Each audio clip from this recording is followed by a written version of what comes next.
Assalamualaikum warahmatullahi wabarakatuh. Bapak, Ibu, saudara-saudara sebangsa setanah air, pagi tadi saya telah memimpin rapat terbatas secara virtual tentang Undang-Undang Cipta Kerja bersama jajaran pemerintah dan para gubernur.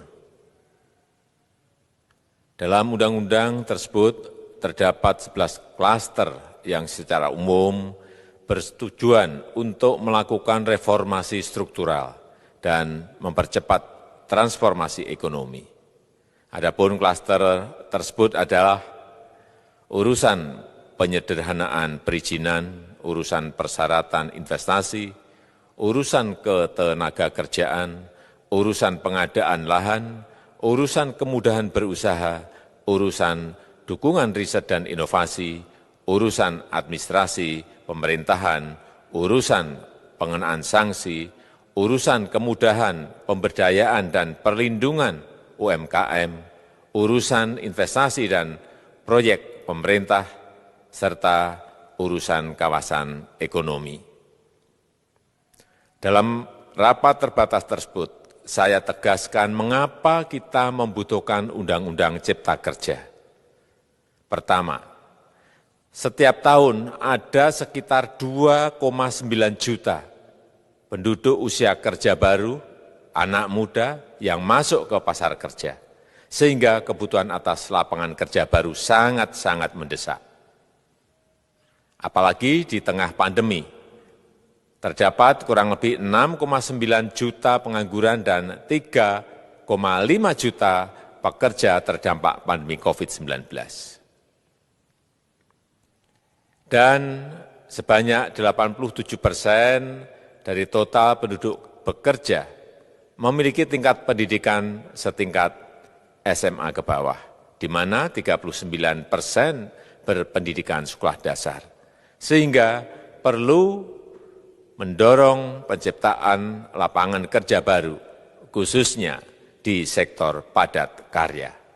Jadi, Undang-Undang Cipta Kerja bertujuan untuk menyediakan lapangan kerja sebanyak-banyaknya bagi para pencari kerja serta para pengangguran. Kedua, dengan Undang-Undang Cipta Kerja akan memudahkan masyarakat, khususnya usaha mikro kecil, untuk membuka usaha baru. Regulasi yang tumpang tindih dan prosedur yang rumit dipangkas. Perizinan usaha untuk usaha mikro kecil (UMK) tidak diperlukan lagi, hanya pendaftaran saja. Sangat simpel. Pembentukan PT atau perseroan terbatas juga dipermudah. Tidak ada lagi pembatasan modal minimum. Pembentukan koperasi juga dipermudah. Jumlahnya hanya 9 orang saja. Koperasi sudah bisa dibentuk. Kita harapkan akan semakin banyak koperasi-koperasi di tanah air. UMK, usaha mikro kecil yang bergerak di sektor makanan dan minuman. Sertifikasi halalnya dibiayai pemerintah, artinya gratis. Izin kapal nelayan penangkap ikan misalnya, hanya ke unit kerja Kementerian KKP saja. Kalau sebelumnya harus mengajukan ke Kementerian KKP, Kementerian Perhubungan, dan instansi-instansi yang lain.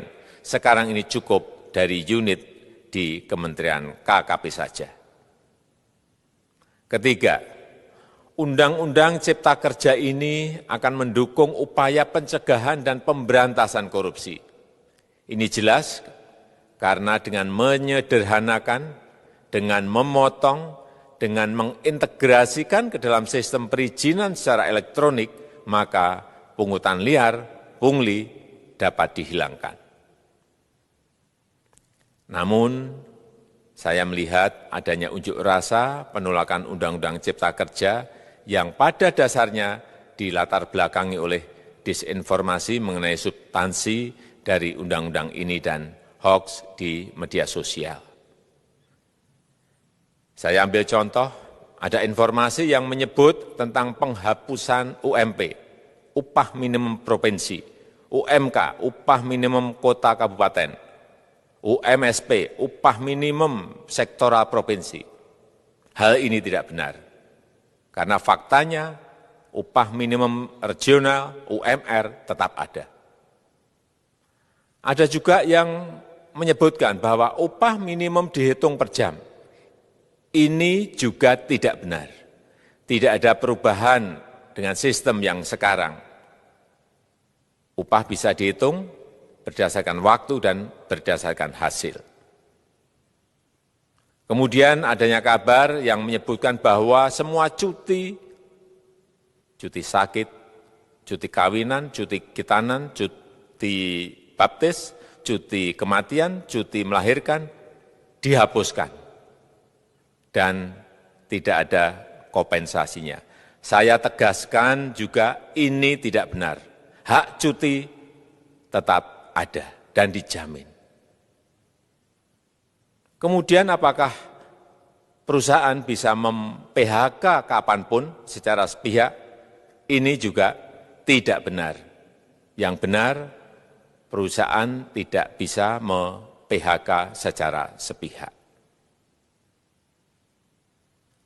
Kemudian juga pertanyaan mengenai benarkah jaminan sosial dan kesejahteraan lainnya hilang. Yang benar, jaminan sosial tetap ada. Yang juga sering diberitakan tidak benar adalah mengenai dihapusnya AMDAL, analisis mengenai dampak lingkungan. Itu juga tidak benar. AMDAL tetap ada. Bagi industri besar harus studi AMDAL yang ketat. Tetapi bagi UMKM lebih ditekankan pada pendampingan dan pengawasan. Ada juga berita mengenai Undang-Undang Cipta Kerja ini mendorong komersialisasi pendidikan. Ini juga tidak benar. Karena yang diatur hanyalah pendidikan formal di kawasan ekonomi khusus, di KEK. Sedangkan perizinan pendidikan tidak diatur di dalam Undang-Undang Cipta Kerja ini. Apalagi perizinan untuk pendidikan di pondok pesantren. Itu tidak diatur sama sekali dalam Undang-Undang Cipta Kerja ini. Dan aturannya yang selama ini ada tetap berlaku. Kemudian diberitakan bahwa keberadaan bank tanah. Bank tanah ini diperlukan untuk menjamin kepentingan umum, kepentingan sosial, kepentingan pembangunan nasional, pemerataan ekonomi, dan konsolidasi lahan serta reforma agraria. Ini sangat penting untuk menjamin akses masyarakat terhadap kepemilikan tanah, kepemilikan lahan. Dan kita selama ini tidak memiliki bank tanah. Saya tegaskan juga bahwa Undang-Undang Cipta Kerja ini tidak melakukan resentralisasi kewenangan dari pemerintah daerah ke pemerintah pusat. Tidak ada. Perizinan berusaha dan pengawasannya tetap dilakukan oleh pemerintah daerah sesuai dengan NSPK, norma, standar, prosedur, dan kriteria yang ditetapkan pemerintah pusat.